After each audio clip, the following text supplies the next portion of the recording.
SLSK, Spirit of Performance. Qu'est-ce qu'on va faire après une licence? C'est une question que l'on s'est tous posée à un moment donné. Une licence, donc une licence déjà vous donne deux opportunités. Premièrement, ça vous ouvre sur le monde du travail. Donc vous avez cette opportunité d'intégrer le monde du travail. Mais vous avez aussi l'opportunité de poursuivre vos études. À aujourd'hui, vous avez certainement acquis des compétences. Et moi, j'estime que quand on fait une licence, on acquiert deux compétences. Des compétences qu'on peut appeler des compétences linguistiques. Donc certainement aujourd'hui, vous vous exprimez dans une langue étrangère, que ce soit à l'écrit ou à l'oral. Mais on a aussi des compétences qui sont génériques, notamment l'esprit d'analyse, la conduite de projet. Certes, c'est des petits projets, mais vous avez les outils pour. Vous avez aussi la facilité d'expression. Quoique, on se pose toujours cette question, est-ce qu'on a les compétences nécessaires pour intégrer le monde du travail, le domaine professionnel?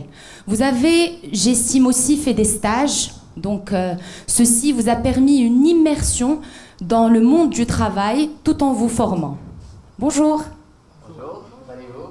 Ça va et vous? Ça va. Donc, on va continuer sur ça. Et donc, on parlait de la licence. Ces compétences vous donnent le choix d'intégrer le monde du travail. Mais on va voir justement quels sont les bénéfices, enfin, quels sont les avantages et les inconvénients d'intégrer le domaine du travail, le monde professionnel avec une licence Bac+3. Et quels sont les avantages et les inconvénients de faire un master par la suite. Et en fait, on part de l'idée que les licences ne constituent pas un diplôme terminal. Elles ont été conçues pour poursuivre des études dans une école, donc Bac+5, dans une école ou dans une université. Le master, c'est quoi? C'est un diplôme, il est recherché, et donc on acquiert certaines compétences qui sont spécifiques. Et en fait, les entreprises aujourd'hui recherchent les profils qui sont spécifiques. Et ça, c'est important à relever parce que justement, une licence, on a des cours qui sont génériques, qui sont théoriques, et c'est pour ça que j'ai parlé d'acquérir des compétences qui sont génériques, mais quoique, ce ne sont pas des compétences, enfin, c'est pas un domaine où on acquiert des connaissances qui sont spécifiques.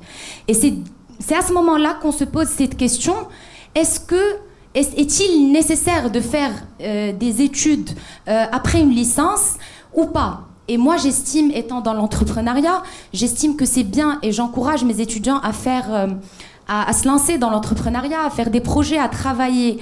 Mais je vous dis aujourd'hui que le monde du travail me demande vraiment des profils spécifiques et des compétences qui sont spécifiques. Et si vous l'avez remarqué, je reviens assez souvent sur les compétences spécifiques parce qu'aujourd'hui, on a beaucoup plus de spécialisation et le marché du travail est beaucoup plus exigeant. Donc voilà, ça c'était une petite introduction justement sur que faire après une licence. On a toujours le choix et quoi qu'on vous dise, le choix vous revient. Posez-vous les bonnes questions et faites en sorte d'avoir les bonnes réponses. SLSK, Spirit of Performance.